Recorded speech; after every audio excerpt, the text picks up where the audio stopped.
रहीम। सो ये वाली वीडियो जो है वो हेरिस्टिक्स के बारे में। So we'll be talking about various ways of calculating heuristics और कौन सी हेरिस्टिक्स जो है वो यूज़फुल है और कौन सी हेरिस्टिक्स जो है वो यूज़फुल नहीं है। So the first very important thing that you need to know about ये heuristics is which we discussed in the last video also, this is primarily identifying the proximity of your present node with respect to your goal node. So let's take an example. तो map का example हम ले लेते हैं, which has been discussed in the class as well. So you have a building, let's say here, you have a building here, you have got a building here, you have got some park here, you have got some another, let's say, park here, your home is somewhere here, and that's your destination that you need to go to. And what you want is that you want to determine a path that actually connects your home with your destination. And let's suppose कि आपके पास इस तरह से कुछ road networks यहाँ पे बने हुए हैं, ठीक है, and you will basically be moving from your house to that particular location जो कि आपकी destination location है, right? So let's say we want to find out a path. तो इस केस के अंदर आपको जो है वो जैसे हमने लास्ट टाइम बात की ब्लाइंड सर्च स्ट्रेटजी के अंदर, आपको रोड के डिस्टेंसेस का अगर पता है, so you can calculate blind search strategy, depth first search strategy apply कर लें, ब्रेथ फर्स्ट अप्लाई कर लें, या इटरेटिव डीपलिंग अप्लाई कर लें। किस तरीके से भी आप उसको देखना चाहते हैं वो आप उसको देख लें। तो लेकिन अगर आपने हेरिस्टिक सर्च अप्लाई करनी है, then you also have to calculate the cost, the proximity of your present position with respect to your goal position. तो अगर फॉर एग्जांपल अगर आप if your house is let's say here and your destination point is here, so approximate distance ही आपको निकालना और उसके ऊपर कुछ कंडीशन अप्लाई करनी है।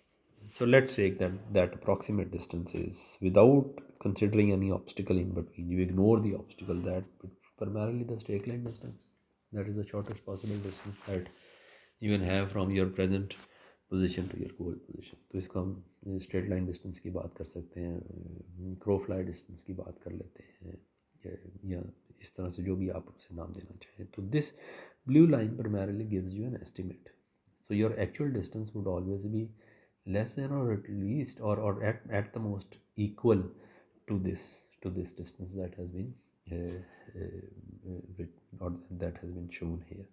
So इसको हम जो होते हैं इस approximation को primarily we call it a heuristic approximation that is primarily giving you an estimate from your present node to your goal node, ठीक है। और इसी तरह से अगर इस सर्च को हमने आगे लेके चलना है, तो आप जितने पॉसिबल नोड्स हैं उन तमाम नोड से आपको ये डिस्टेंस कैलकुलेट करना है। For example if you are here, तो यहाँ से आप वो डिस्टेंस कैलकुलेट कर लेंगे, straight line distance. If you are here, तो हर एक से आपको in terms of that in terms of your goal position ये सारे डिस्टेंसेस आपको डिटर्मिन करने हैं। If you are here somewhere, if you are here somewhere, so यहाँ से भी आपको उसका डिस्टेंस निकालना है।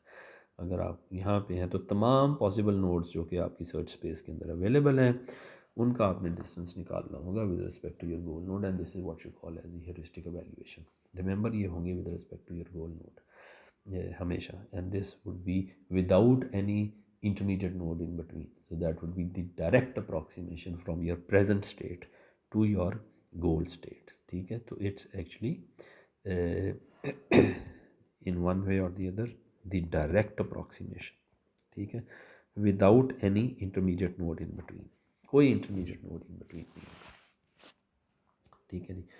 Okay, another example of this can be given in various games. For example, आप tic-tac-toe game, if you play that tic-tac-toe game and let's say कि और या 8 puzzle problem हम ले लेते हैं, that is relatively easier इसके लिए निकालना। तो let's say this is my goal state that I want to reach in this particular case, and that's a blank tile, that's my goal state।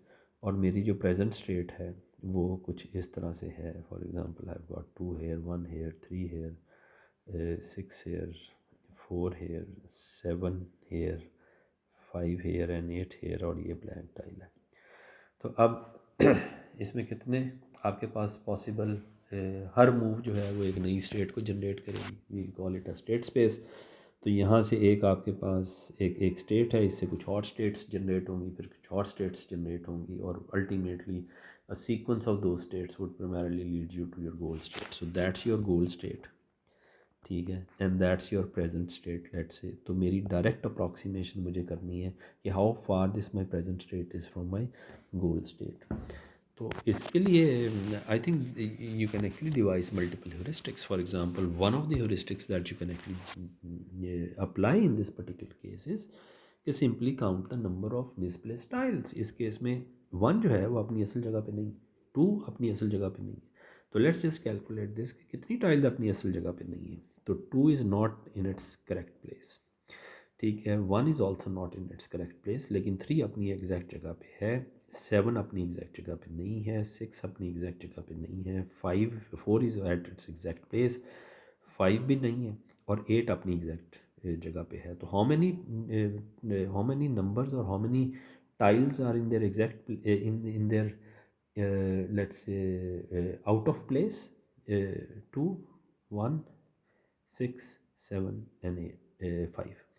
तो 1 2 3 4 5. So there are 5 basically tiles which are out of place. So I can give this state a number, a heuristic evaluation of 5.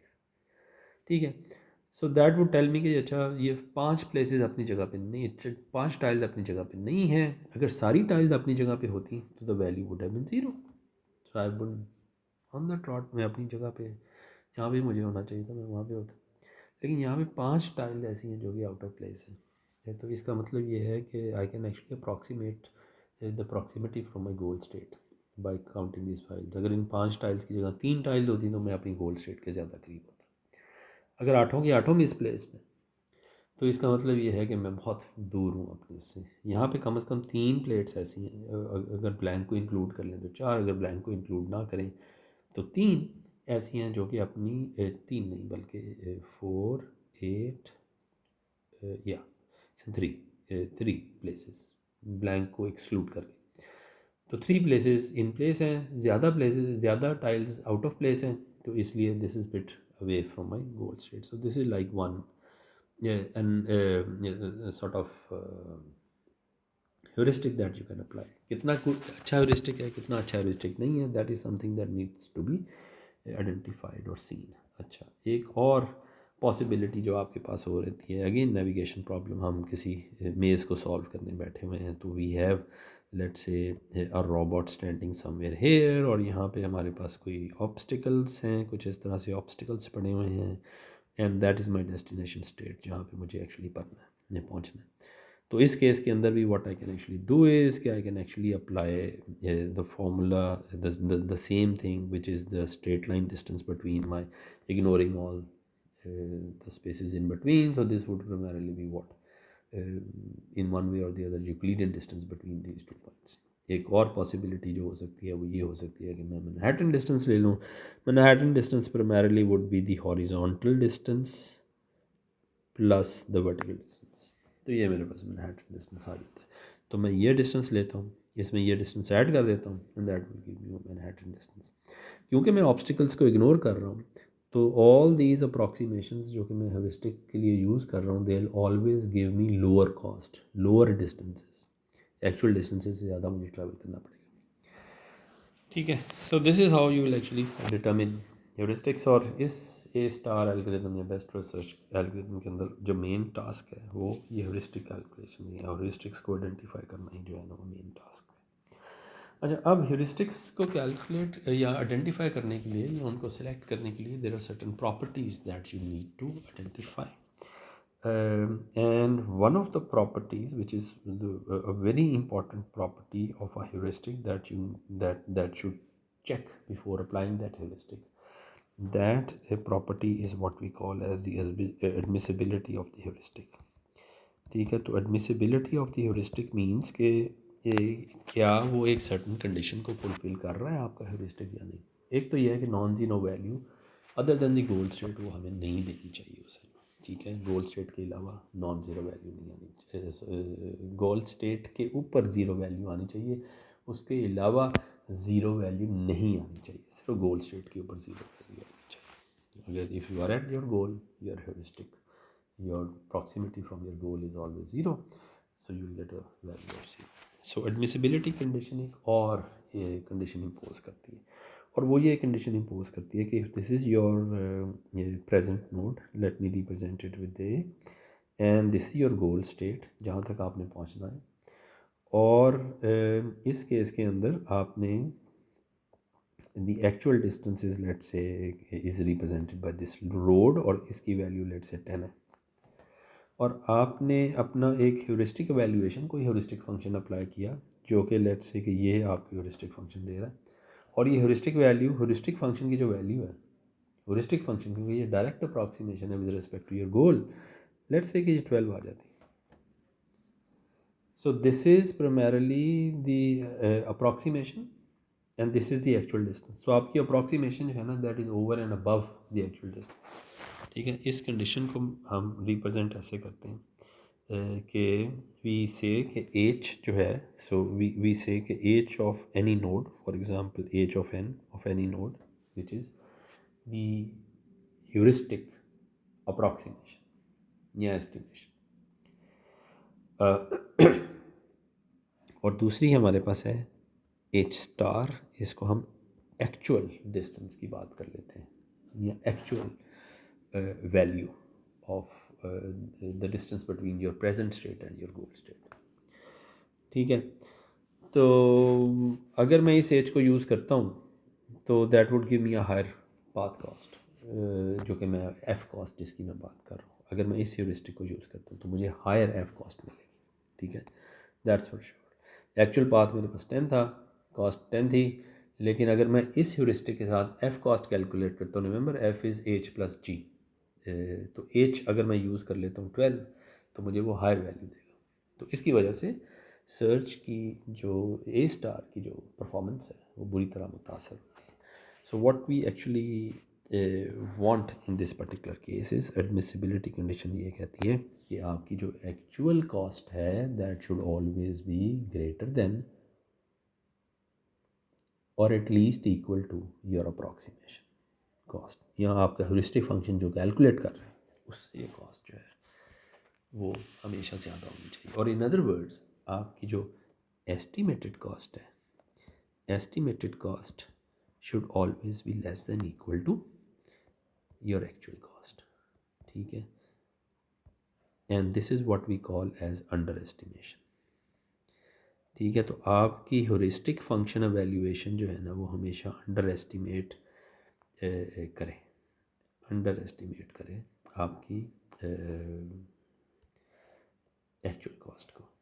Actual cost की under estimation होनी चाहिए, over estimation नहीं होनी चाहिए, under estimation होनी चाहिए। इसकी हम जो है we can take multiple examples of this कि व्हाई इज़ इट्स इम्पॉर्टेंट कि एक्चुअल से जो है वो ज़्यादा या कम रखने का जो हमें एडवांटेज है वो क्या है, क्या ज़्यादा रखने का कोई एडवांटेज होगा या नहीं होगा, या कम रखने का कोई एडवांटेज होगा या नहीं होगा। So let's just take this with the help of a very simple example और लेट्स ट्राई टू अंडरस्टैंड कि इसका हमारे पास जो है वो एडवांटेज क्या आता है। Okay, so let me just take that example in a while.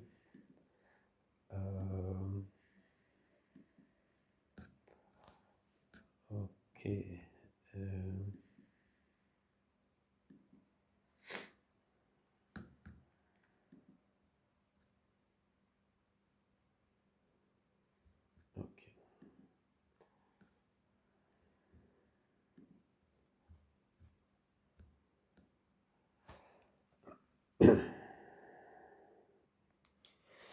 Okay जी। So let me just draw a search tree और जिसमें हम इसकी ह्यूरिस्टिक एवेल्यूएशंस को थोड़ा सा चेक करते हैं कि एडमिसिबिलिटी कंडीशन जो है वो कैसे इफ़ेक्ट करती है। तो let's take this, let's take that you start from S, you go from S to A which is another node, वहाँ से you go to C, then you can also like go to B, and from B you go to C again, और C से जो है वो आप directly अपने गोल तक जाते हैं, where G is your goal by the way, ठीक है।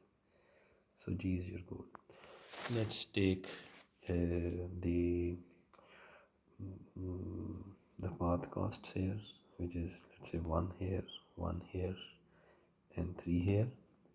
Then you take the path cost 2 and 1 in this particular case। और अब हम किसी भी ह्यूरिस्टिक के थ्रू, लेट्स अज्यूम कि वो ह्यूरिस्टिक, हम कोई भी ह्यूरिस्टिक अज्यूम कर लेते हैं, through that heuristic we have found the heuristic cost, और वो ह्यूरिस्टिक कॉस्ट हम अब मैं लिखने लगा हूँ। तो एस के ऊपर मेरी ह्यूरिस्टिक कॉस्ट जो है ना, लेट्स से वो 2 है, ए के ऊपर मेरी ह्यूरिस्टिक कॉस्ट जो है ना वो लेट्स से 4 है, और बी के ऊपर मेरी ह्यूरिस्टिक कॉस्ट जो है वो 1 है, और सी के ऊपर मेरी ह्यूरिस्टिक कॉस्ट जो है वो 1 है, ठीक है। And this we have calculated it through some heuristic function, कोई भी ह्यूरिस्टिक फंक्शन हमने अप्लाई किया। प्रॉब्लम मैंने आपको नहीं बताई कि ये ग्राफ किस प्रॉब्लम, ये ट्री किस प्रॉब्लम को रिप्रेजेंट कर रहे हैं, तो लेट्स टेक दैट ह्यूरिस्टिक। तो अब let's try to apply the A star algorithm on this particular scenario। So let's say कि आप S से स्टार्ट करते हैं, I'll just draw it here, S से आप स्टार्ट करते हैं, यहाँ पे आपके पास जो टोटल F कॉस्ट है that is 0 plus 2 which comes out to be 2 in this particular case। S से फिर आप जो है वो A पे जा सकते हैं, A की ह्यूरिस्टिक कॉस्ट आपके पास 4 है, प्लस 1 इसकी पाथ कॉस्ट है, so this would primarily be 5, और फिर आप the possibilities go to B, और बी की ह्यूरिस्टिक कॉस्ट और पाथ कॉस्ट इसकी जो है, so this is 1 plus the heuristic cost is 1, so that comes out to be 2, right. और उसी तरह से आप ए से फिर सी पे जाते हैं, तो सी की जो टोटल एफ़ कॉस्ट है that comes out to be 3, और इस पास से अगर आप 3 पे जाते हैं तो the total cost comes out to be 4, और फिर आप सी से अगर इस पाथ के थ्रू जाते हैं तो जी की वैल्यू आपके पास 5 आती है, और अगर इस पाथ के थ्रू आते हैं तो जी की वैल्यू आपके पास 6 आती है, ठीक है। So what is your preferred route? The preferred route is S, A, C and G, so that is primarily your route in this particular case, right. B वाला नहीं, क्योंकि उसके ऊपर आपकी एफ कॉस्ट जो है वो 6 आ रही है। अच्छा, let's just do a small trick here. अब इस केस में देखिए, जो ए की हम लेट्स से कि हम ए की बात कर लेते हैं, ए की जो ह्यूरिस्टिक कॉस्ट है इस केस के अंदर, what is the heuristic cost of A? Let me just put it here, which is 4, लेकिन एच स्टार ए जो है that is the actual cost of moving from A to G, वो मेरे पास कितनी है? That is 1 plus 3, this is 1 plus 3 which is 4, ठीक है। तो ये दोनों बराबर हैं, ठीक।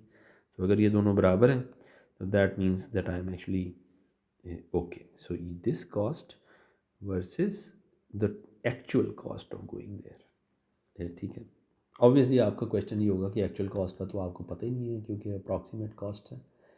So this is an approximation that you will have to make by solving that problem। For example, हमें हमेशा मैप प्रॉब्लम में हमें हमेशा पता है कि जो शॉर्टेस्ट डिस्टेंस है वो हमेशा स्ट्रेट लाइन डिस्टेंस होगा, वो कभी भी उसको वायलेट नहीं करेगी। तो आपका ह्यूरिस्टिक ऐसा होना चाहिए कि वो उसको कभी वायलेट ना करे। नंबर ऑफ़ टाइल्स मिसप्लेस्ड की हमने एग्जांपल दी, तो कभी भी ऐसा नहीं होगा कि एक्चुअल मूव्स जो हैं वो नंबर ऑफ़ टाइल्स मिसप्लेस्ड से जो है वो हमेशा कम हो, ऐसा नहीं हो सकता, या किसी वक्त भी कम हो जाए, ऐसा नहीं हो सकता। तो you have to be a bit careful selecting the listing। अच्छा, let me just make a small change here, and that small change is कि अब अगर मैं A की जो ह्यूरिस्टिक कॉस्ट है उस ह्यूरिस्टिक कॉस्ट को let me change that, ठीक है, उसको मैं 4 की जगह if I take it 7, let's say कि मेरा ह्यूरिस्टिक ऐसा था कि जिसने मुझे 4 वैल्यू देने के बजाय 7 दे दी वैल्यू, तो अब इस केस में क्या हो जाएगा? इस केस में ये होगा कि when I will be calculating the total cost of A, this would be cost of reaching A which is 1, plus A से जी तक जाने की जो अप्रॉक्सीमेशन है विच इज़ 7। सो ये कॉस्ट मेरे पास कितनी आ जाएगी 8। अब जब ये कॉस्ट मेरे पास 8 आ गई और दूसरे पाथ के ऊपर कॉस्ट क्या आ रही है 2, so what would be my choice? Obviously my choice will be this node. I will not be choosing this node any more, क्योंकि यहाँ पे मेरी एफ कॉस्ट ज़्यादा आ रही है, तो मैं इसको छोड़ दूँगा। ठीक है, तो मैं इधर चला जाऊँगा और इसके बाद आई will actually be reaching this particular node, और यहाँ पे जाके मुझे जो है ना वो गोल अपना मिल जाएगा। ठीक है, तो as a result of this, if I increase this cost, what is happening is that I am actually on a different path. मुझे सर्च ज़्यादा करनी पड़ती है। ठीक है, और मुझे नोट्स भी, नंबर ऑफ नोट्स जो है ना वो हो सकता है मुझे ज़्यादा वैल्यूएट करनी पड़ेगी, और अगर मैं इसको अंडर ओवर एस्टिमेट कर रहा हूँ तो हो सकता है मैं अगली वैल्यूज़ को भी ओवर एस्टिमेट करना शुरू कर दूँ। ठीक है, तो अब तो मैंने सिर्फ एक एग्जांपल दी है इसको ओवर एस्टिमेट करने की, लेकिन हो सकता है मैं आगे चल के किसी और को भी ओवर एस्टिमेट करना चाहूँ, तो मैं किसी और पाथ की तरफ निकलूँ जो कि पाथ एक्चुअली मुझे डिज़ायर्ड ही नहीं था। ठीक है, तो I actually be, the heuristic will actually be misleading me. ठीक है, and as a result of this I will actually be in trouble. ठीक है, तो this is what you call as, so अब मैंने जो चेंज की है, making it 7, this will make it inadmissible. This cost और this heuristic will make it inadmissible. हालांकि पहले जो था this was an admissible heuristic. ठीक है, so the cost the cost was actually, और the heuristic was actually in admissible in the first case. ठीक है, so in other terms, if I just rewrite this particular thing again, if you are at an if you are at a node, let's say A, और आपका गोल node ये है, there is a direct approximation of that, and there could be an intermediate node that is coming through another node जो कि वहाँ तक आपको पहुँच रहा है. This is an approximation. Let's say that this is an approximation and this is the actual route. तो ये जो आपकी approximated value है, that should always be less than the actual or equal to the actual path. ठीक, if this condition is fulfilled, then the heuristic is considered to be admissible. Otherwise the heuristic is not considered admissible. So you have to be careful while you are selecting an admissible heuristic and a non-admissible heuristic. ठीक है जी, okay. So how do you actually check the admissibility?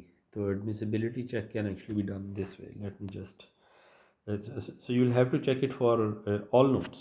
ठीक है, तमाम nodes के साथ आप उसकी admissibility को जो है ना वो आपको चेक करना पड़ेगा, checking the admissibility of a particular node. So let's just take an example again. Let's take an example where you will actually be checking the admissibility. ठीक है जी, तो if you let's say start from node A से you go to another node which is C. You can also go, let's call it B. You go to another node which is C. फिर आप यहाँ से आप जाते हैं D के ऊपर, और यहाँ से भी D के ऊपर आते हैं, और D से आप जो है वो अपनी गोल नोड जो कि G है वहाँ तक पहुँचते हैं। और आपकी जो कॉस्ट है, लेट्स से आपकी जो पाथ कॉस्ट है, आई लेट्स से कि यहाँ पे 2 है, 3 एंड लेट्स से 132, यहाँ पे 4 है, और आपकी जो ह्यूरिस्टिक कॉस्ट है, late me just put it in a different colour. ये ह्यूरिस्टिक कॉस्ट आपकी लेट्स से यहाँ पे 2 आती है, यहाँ पे 58 आती है, यहाँ पे 80 आ जाती है, और यहाँ पे 0 आ जाएगी। ठीक है, तो let's check whether this is admissible or not, this heuristic is admissible or not. So let's check it for let's say node C. So node C के लिए let's check it कि ये admissibility condition को पूरा करता है या नहीं करता। तो node C की जो actual cost है that is 136। ठीक है, एक्चुअल कॉस्ट सी की 135 है, सो जो एक्चुअल कॉस्ट इज़ 135 सी की, लेकिन जो आपकी ह्यूरिस्टिक कॉस्ट आ रही है from C, that is basically 2 which is your heuristic cost, so it's less than equal to this. फिर आप बी के लिए चेक करें। बी के लिए आपकी जो ह्यूरिस्टिक कॉस्ट है दैट इज़ 58, और जो आपकी जो एक्चुअल कॉस्ट है that is 4 + 132 which is basically fulfilling the condition. Then go for D. D के लिए अगर आप चेक करते हैं तो heuristic cost for D is let's say 80, और आपकी actual cost जो आ रही है that is 132. So again it actually satisfies. ठीक है। और इसी तरह से आपकी जो टोटल हेरिस्टिक कॉस्ट है, लेट्स से कि नोड ए के लिए भी आप हेरिस्टिक कॉस्ट आप कैलकुलेट कर सकते हैं। लेट्स से कि if that total heuristic cost आपकी, लेट्स अज्यूम कि ये आपके पास 90 आ जाती है हेरिस्टिक कॉस्ट, तो अगेन 90 जो है वो आपके पास आएगी, और इसमें से जो सबसे कम पाथ है जिसके ऊपर कम कॉस्ट आ रही है, तो दोनों पाथ्स के ऊपर तकरीबन सेम कॉस्ट आ रही है, विच इज़ लेट्स से कि एक पाथ के ऊपर 3 + 3 6 + 132 है, इसके अंदर 2 + 4 6 + 132 है, तो this is again satisfying the condition. So this means कि दिस ह्यूरिस्टिक के जिसके थ्रू मैंने ये वैल्यूज़ कैलकुलेट की हैं, this heuristic is actually admissible heuristic. ठीक है, तो ये आपने कैलकुलेट कर लिया कि this is actually admissible. The other important thing aspect is monotonicity. ठीक है, मोनोटोनिसिटी। मोनोटोनिसिटी का मतलब जो है वो इन अदर वर्ड मोनोटोनिक ह्यूरिस्टिक। ठीक है, मोनोटोनिक ह्यूरिस्टिक जो है दैट एक्चुअली टेल्स अस कि फॉर ऑल नोड्स आपको ये कंडीशन कैलकुलेट करनी है, और उसके लिए इन सिंपल टर्म्स हम ये कहते हैं कि उसको ट्रायंगुलर इनइक्वालिटी जो है ना उसको फॉलो करना पड़ेगा। ट्रायंगुलर इनइक्वालिटी का मतलब ये है कि अगर आप एक पॉइंट के ऊपर हैं और आपने सी तक पहुंचना है, तो आप डायरेक्टली वाया बी भी जा सकते हैं, डायरेक्टली सी पे भी जा सकते हैं, लेकिन कभी ऐसा नहीं होगा कि ए से बी तक का डिस्टेंस प्लस बी से सी तक का डिस्टेंस जो है वो कम हो जाए ए से सी तक के डिस्टेंस का। ठीक है, दोनों का एडिशन करके। ठीक है, so this distance should always be either equal और less than. So in other word triangular inequality ये कह रही है कि the distance between from A to C directly should always be less than equal to the distance from A to B plus from B to C. So this is the triangular inequality that we are looking at. तो search node के अंदर या searches के अंदर इसका मतलब ये है कि if you start from a particular node and you want to go to a destination node which is C, कोई भी डेस्टिनेशन नोड हो सकता है।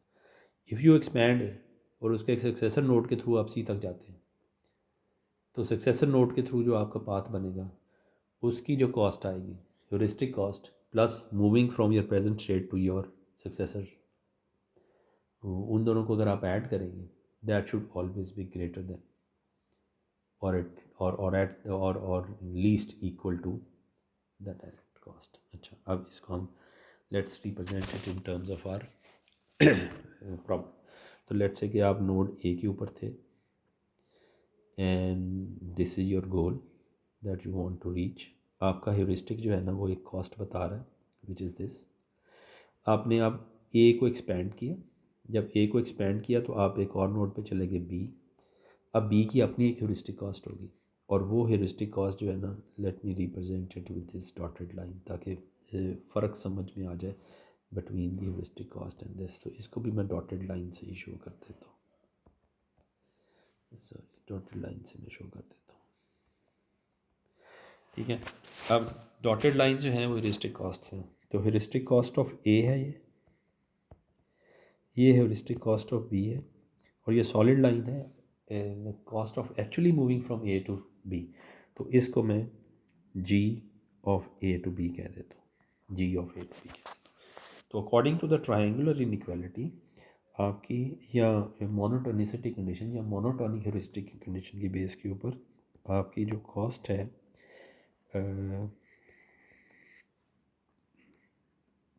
h of a should always be less than equal to g of a to b plus the heuristic cost of b. So ये condition fulfil होनी चाहिए। अगर ये कंडीशन फुलफिल होती है then your heuristic is monotonic। ठीक है,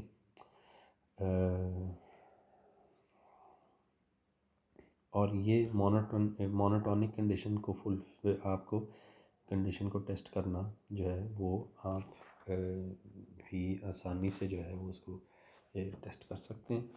late me just show you that कि आप कैसे टेस्ट कर सकते हैं विद द सेम ग्राफ जो मैंने आपको पहले बताया था। आप ए पे हैं, ए से आप बी पे जाते हैं, फिर सी पे जाते हैं, वहाँ से आप डी पे जाते हैं और वहाँ से आप गोल पे जाते हैं। आपकी पाथ कॉस्ट जो है वो 2, 3, 3, 4 और 132 है। और आपकी जो ह्यूरिस्टिक कॉस्ट है मैं उसको ब्लू से रिप्रेजेंट कर देता हूँ। लेट्स से कि मैं इसके लिए भी ह्यूरिस्टिक कॉस्ट कोई 45 रख देता हूँ, इसके लिए ह्यूरिस्टिक कॉस्ट में 50 रख देता हूँ, इसके लिए भी ह्यूरिस्टिक कॉस्ट में 60 रख देता हूँ, इसके लिए मैं ह्यूरिस्टिक कॉस्ट जो है ना वो मैं रख देता हूँ 40। लेट्स से 40 मेरे पास आती है, तो यहाँ पे मेरे पास जी नोड है। तो अब लेट्स कैलकुलेट, और यहाँ पे मेरे पास ह्यूरिस्टिक कॉस्ट 0 है। तो लेट्स कैलकुलेट कि क्या ये मोनोटॉनिक कंडीशन को फुलफिल करता है for node A. So node A के लिए मुझे मोनोटॉनिक कंडीशन को ये फुलफिल करता है या नहीं करता। नोड ए के दो पाथ्स हैं, या वो वाया बी जा सकता है या वो वाया सी जा सकता है। तो दोनों के लिए मुझे कैलकुलेट करना पड़ेगा। तो सबसे पहले मुझे ए के लिए अगर कैलकुलेट करना है तो आई will actually calculate the heuristic cost of A. This should be this heuristic cost of A is primarily 45, ठीक है। और अगर मैं वाया बी जाता हूँ तो A से मैं डायरेक्टली बी पे जाऊँगा और बी से मैं गोल नोड तक जाऊँगा, या मैं डायरेक्टली गोल नोड तक जा सकता हूँ। This is node B. Remember this cost and this cost is heuristic cost, ठीक है। बी से जी तक की ह्यूरिस्टिक है, ए से जी तक की ह्यूरिस्टिक है, और ये एक्चुअल कॉस्ट है। So the actual cost here is 2। Heuristic cost इस केस में मेरे पास आ जाती है 45। बी से जी तक की जो ह्यूरिस्टिक कॉस्ट है वो 60 है। तो 45 is always less than equal to 62, which is 20 + 60, ठीक। तो इसका मतलब ये है कि ये नोड मोनोटॉनिक कंडीशन को फुलफ़िल कर रहा है।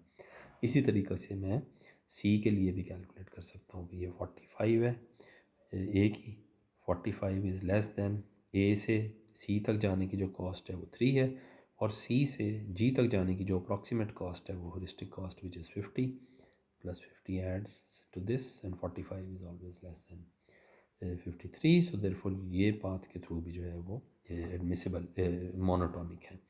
अच्छा, अब नोड बाकी नोड्स के अलावा मैं डी के लिए भी कैलकुलेट कर सकता हूँ। तो डी की ह्यूरिस्टिक कॉस्ट जो है वो 40 है, whereas the actual cost is 132। तो इसका मतलब ये भी मोनोटॉनिक है। अगर किसी वजह से यहाँ पे ये कॉस्ट जो है वो 40 ना होती, इसका बाय द वे इसके लिए आपको करने की इसलिए भी वो ज़रूरी, there is no intermediate node in between. लेकिन अगर ये ह्यूरिस्टिक कॉस्ट लेट्स से 130 को एक्सीड कर जाती तो ये फिर मोनोटॉनिक भी नहीं रहता और एडमिसिबल ह्यूरिस्टिक भी नहीं रहता, क्योंकि ये उसकी एक्चुअल कॉस्ट को जो है ओवर एस्टिमेशन जो है वो कर रहा है। ठीक है जी। तो आई होप कि मोनोटॉनिक कंडीशंस और इसके बारे में you have actually understood this clearly. इसमें अगर कोई मामला होगा सो दैट इज़ ऑल्सो ये जो मोनोटॉनिक कंडीशन है, by the way I should also tell this कि मोनोटॉनिक कंडीशन जो हमने अभी यहाँ पे बताई है, monotonic condition, this is also known as consistency of heuristic, ठीक है। तो consistency of a heuristic या monotonicity of a heuristic दोनों जो हैं वो they are the same things। तो heuristic में भी monotonic